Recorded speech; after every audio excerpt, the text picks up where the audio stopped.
Welcome to Aisha's academy. നമ്മുടെ final അക്കൗണ്ട്സിന്റെ adjustments ആണ് കണ്ടിന്യൂ ചെയ്യുകയാണ്. അടുത്ത adjustment depreciation and provision for bad debts ആണ്.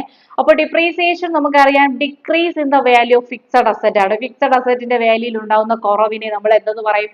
ആ ഡിപ്രീസിയേഷൻ എന്ന് പറയും. അപ്പൊ ഡിപ്രീസിയേഷൻ ഒരു ക്വസ്റ്റ്യനിൽ തന്നിട്ടുണ്ടായിരുന്നാൽ എങ്ങനെയാണ് അത് അഡ്ജസ്റ്റ് ചെയ്യുന്നത് നമുക്ക് നോക്കാം.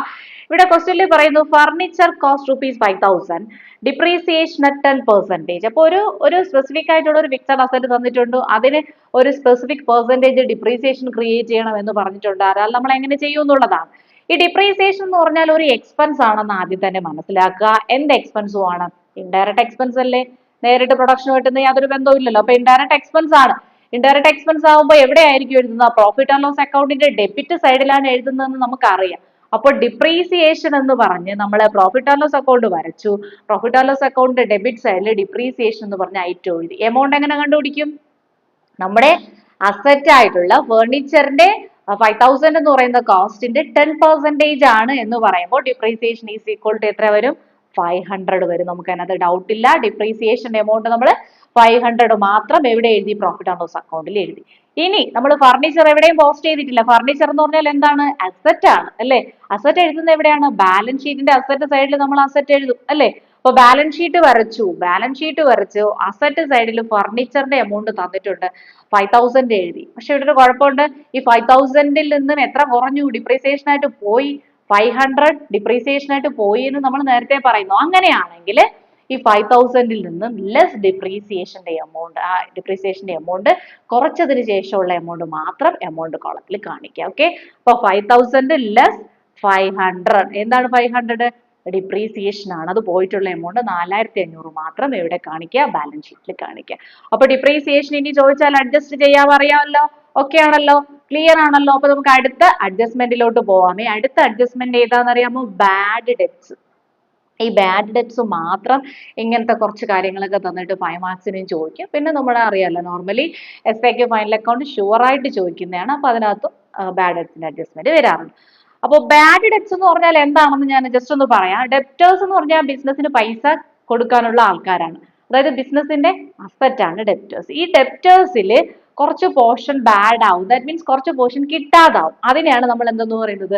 ബാഡ് ഡെപ്റ്റ്സ് എന്ന് പറയുന്നത്. അപ്പോൾ ബാഡ് ഡെപ്റ്റ്സ് എന്ന് പറഞ്ഞാൽ ബിസിനസിനെ സംബന്ധിച്ച് എന്താണ്? ഒരു എക്സ്പെൻസ് പോലെ പൈസ പോകുന്ന ഐറ്റമാണ്. ഈ bad debts profit and loss അക്കൗണ്ടിന്റെ ഡെബിറ്റ് സൈഡിൽ കാണിക്കുന്ന ഐറ്റമാണ്. അതൊക്കെ നിങ്ങൾക്ക് അറിയാവുന്ന കാര്യമാണ് അല്ലേ?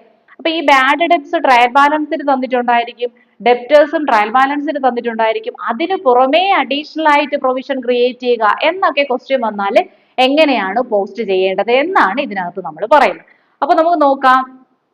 ബാഡ് ഡെപ്റ്റ്സിന്റെ അഡ്ജസ്റ്റ്മെന്റിൽ ട്രയൽ ബാലൻസിന്റെ അകത്ത് സൺട്രി ഡെപ്റ്റേഴ്സ് 20,000. സൺട്രി ഡെപ്റ്റേഴ്സ് എന്ന് പറഞ്ഞാൽ എന്താ? Total debtors. Okay, total debtors 20,000, bad debts 800. ഇപ്പൊ ടോട്ടൽ ഡെപ്റ്റേഴ്സ് 20,000 ഉണ്ടായിരുന്ന സമയത്ത് 800 രൂപ എന്താണ്? ബാഡ് ഡെപ്റ്റ്സ് ആയി, അതായത് കിട്ടിയില്ല. അങ്ങനെ ഒരു ക്വസ്റ്റ്യൻ ട്രയൽ ബാലൻസിനകത്ത് തന്നിട്ടുണ്ട്. ഇനി പറയുന്നത് it is estimated that 5% of sundry debtors is doubtful of recovery and is to be provided for. എന്താണ്? വളരെ കെയർഫുൾ ആയിട്ടിരിക്കുക. ഇതിന് പുറമേ അഡീഷണൽ ഇൻഫർമേഷൻ പറയുന്നത് ഡെപ്റ്റേഴ്സിന്റെ 5% എന്താണ്? ഡൗട്ട്ഫുൾ ഓഫ് റിക്കവറി ആണ്. കിട്ടുമോ എന്നുള്ള കാര്യം സംശയമാണ്. അതുകൊണ്ട് ഈ 5% എന്തായിട്ട് ക്രിയേറ്റ് ചെയ്യുക? പ്രൊവിഷൻ ആയിട്ട് ക്രിയേറ്റ് ചെയ്യുക. ആ പ്രൊവിഷൻ ഫോർ ഡൗട്ട്ഫുൾ ഡെറ്റ്സ് അല്ലെങ്കിൽ പ്രൊവിഷൻ ഫോർ ബാഡ് ഡെറ്റ്സ് എന്ന് പറഞ്ഞ് ക്രിയേറ്റ് ചെയ്യുക എന്നാണ് അഡ്ജസ്റ്റ്മെന്റ് പറഞ്ഞേക്കുന്നത്. ഇതെങ്ങനെയാണ് നമ്മൾ അഡ്ജസ്റ്റ് ചെയ്യുന്നതെന്ന് നോക്കാം.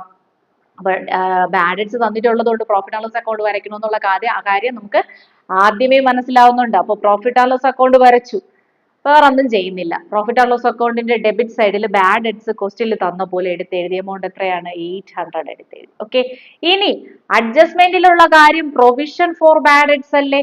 പ്രൊവൈഡഡ് ഫോർ എന്ന് പറഞ്ഞാൽ എന്താണ്? To create provision for bad debts എന്നുള്ളതാണ്. അപ്പോൾ ബാഡ് ഡെറ്റ്സിന് പ്രൊവിഷൻ ക്രിയേറ്റ് ചെയ്യാൻ പറഞ്ഞു. ഈ പ്രൊവിഷനും ബാഡ് ഡെറ്റ്സ് പോലെ എന്ത് തന്നെയാണ്? ഒരു ഇൻഡയറക്റ്റ് എക്സ്പെൻസ് ആണ്. അപ്പൊ അതും നമ്മൾ എഴുതേണ്ടത് എവിടെയാണ്? പ്രോഫിറ്റ് ആൻഡ് ലോസ് അക്കൗണ്ടിന്റെ ഡെബിറ്റ് സൈഡിൽ തന്നിട്ടുള്ള ബാഡ് ഡെറ്റ്സിന്റെ കൂടെ നമ്മൾ അതിന് സാധാരണ എന്തെന്ന് പറയും?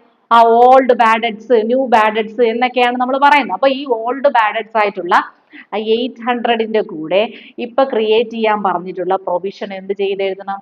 ആഡ് ചെയ്താണ് എഴുതേണ്ടത്. ഓക്കെ, അപ്പൊ ബാഡ് ഡെറ്റ്സ് 800. അഗെയിൻ ആ പ്രൊവിഷൻ ഫോർ ബാഡ് ഡെറ്റ്സ് എത്രയാണ്? നമ്മുടെ 20,000-ന്റെ 5% ആണ് ഡൗട്ട്ഫുൾ ആയിട്ട് നിൽക്കുന്നത്. എമൗണ്ട് എത്ര? 1000. 20,000ന്റെ 5% പറയുമ്പോൾ എമൗണ്ട് എത്ര വരും? 1000. അതായത് 800 രൂപ ബാഡ് ഡെറ്റ്സ് ആയി. അതുപോലെ ഡൗട്ട് അടിച്ച് നിൽക്കുന്ന 1000 രൂപയും കൂടെ ഉണ്ട്. അതായത് 1800 രൂപ എന്താണ്? കിട്ടൂല.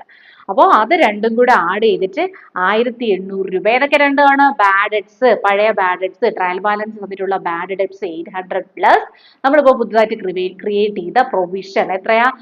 5% ഫോർ 20,000. അപ്പൊ 20,000ന്റെ 5% ഈ 1000ഉം കൂടെ ആഡ് ചെയ്ത് 1800 രൂപ കിട്ടൂല എന്നുള്ള എമൗണ്ട് നമ്മൾ എവിടെ എഴുതി വെച്ചു? Profit and loss account debit സൈഡിൽ എഴുതി. ഓക്കെ, ക്ലിയർ ആയി. ഇനി നമ്മൾ എന്തൊക്കെ കാര്യങ്ങൾ പോസ്റ്റ് ചെയ്യാണ്? ഇനി നമ്മൾ ഡെപ്റ്റേഴ്സ് എഴുതിയിട്ടില്ല.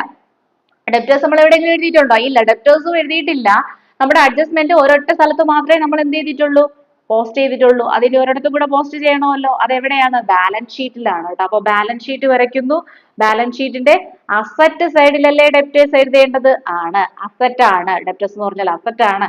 അസറ്റ് സൈഡിൽ ഡെപ്റ്റേഴ്സ് എഴുതി. എത്ര എഴുതി? 20,000 രൂപ ക്വസ്റ്റ്യനിൽ തന്നിട്ടുള്ളത് അതുപോലെ എഴുതി. ഇനി ഈ ഡെപ്റ്റേഴ്സിന് ഇപ്പോ ഈ ഒരു 20,000 രൂപ വാല്യൂ ഉണ്ടോ? ഇല്ല. കാരണം പുതിയ അഡീഷണൽ ഇൻഫർമേഷൻ പ്രകാരം ഈ 20,000ന്റെ 1000 രൂപ കിട്ടില്ല എന്നാണ് പറയുന്നത്. അല്ലേ? കിട്ടില്ല എന്നല്ലേ പറഞ്ഞു. അതുകൊണ്ടല്ലേ പ്രൊവിഷൻ ക്രിയേറ്റ് ചെയ്ത് വെച്ചേക്കുന്നത്. അതുകൊണ്ട് ഈ 20,000ത്തിൽ നിന്ന് എത്ര മൈനസ് ചെയ്യുക? ലെസ് പ്രൊവിഷൻ 1000 മൈനസ് ചെയ്തു. ഇനി ഡെപ്റ്റേഴ്സിൽ നമുക്ക് കിട്ടാനുള്ളതായിട്ട് കണക്കാക്കാൻ എത്ര മാത്രമേ ഉള്ളൂ? 19,000 രൂപ മാത്രമേ ഉള്ളൂ. ഓക്കെ, അപ്പൊ ഇത്തരത്തിലാണ് ഇങ്ങനൊരു ക്വസ്റ്റ്യൻ വന്നാൽ നമ്മൾ അഡ്ജസ്റ്റ് ചെയ്യേണ്ടത്.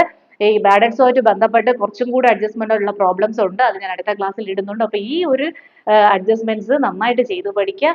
Okay, all the best.